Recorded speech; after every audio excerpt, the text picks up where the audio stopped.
I'm really entertaining the notion that I should stop thinking of myself as an artist and stuff like that, because it's been just like a natural, like I take it for granted. I'm like, oh, I'm an artist. But maybe people make bad art when they're artists, if they think of themselves as artists. If they think that like there's just their birthright to be an artist, it's like, yeah, but you're just like every other artist. It's just like a retard.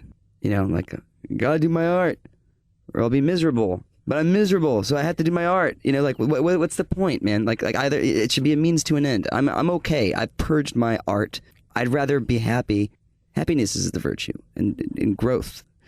And now I'm ready for my kind of like superficial money making art object phase. Where I can, if I have to be famous and well known, then I'd rather just be a kind of like a talking head on a stick or something, like some red carpet just bobbing head.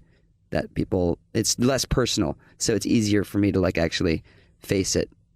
I'd rather just be like like that, like the satisfaction I got from being in Star Magazine's worst dressed list, like totally surpassed any of the pride I get from playing, a crowd of like 5,000 people with like, like them singing parts of my song. Like that is to me mortifying and embarrassing, and it's too personal. I don't want to have to succeed or fail in that regard. I'd rather just be one of these people that shows up on the Joy Behar show, and like is like, next to Richard Simmons or something like that, and just be like, Totally.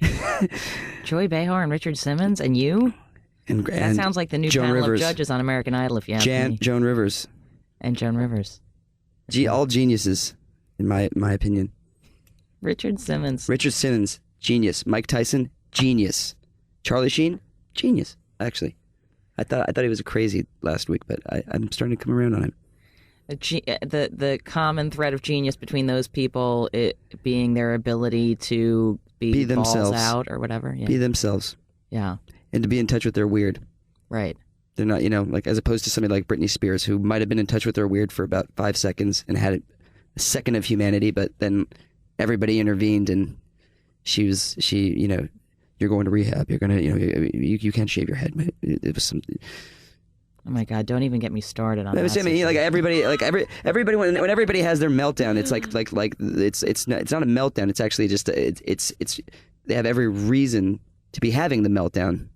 It's a dose of reality. They're a real person, and it pops up every now and then, and they'll Twitter all about it, and then like they had to like kind of like cover it up, take them off the street because they're making a scene. So they take them to rehab, and they tell them that they have to be normal person because they affect lots of people in their position.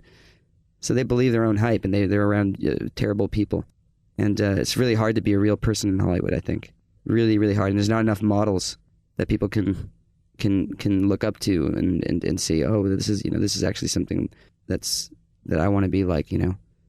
They just think, okay, well, Hollywood's this place that has people like Richard Simmons who are freaky, and and I think Richard Simmons is like, he's a genius. I mean, he's so comfortable with himself. I mean, even when he's not comfortable with himself, he's free to be himself, and if he has to cry, he'll cry. He can do. He's just. It's lovely to see. You feel like people like that. He's like a real person. And Mike Tyson, totally lovely person. Yeah. Even though he's a wife beater, or he was, or whatever. Well, of course, we've got our own demons. Everybody's got mistakes. Everybody makes mistakes. We've got Howard. We've got our Howard Stern here on the Sirius XM. I love Howard Stern. Of course, he's a real person. Totally, absolutely, and lovable, and so lovable as a result of just being himself.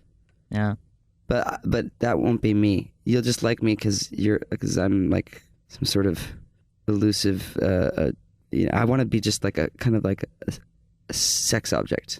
But that's just in my dream, but never happened. I opened my mouth way too much. No, I feel like I can see a through line between Howard Stern and you, and maybe we bring a little bit of Vinnie Gallo into that. Oh, absolutely. I was gonna say Vincent Gallo and Joaquin Phoenix. Yes, absolutely. I love those guys. I do. I think they're onto something.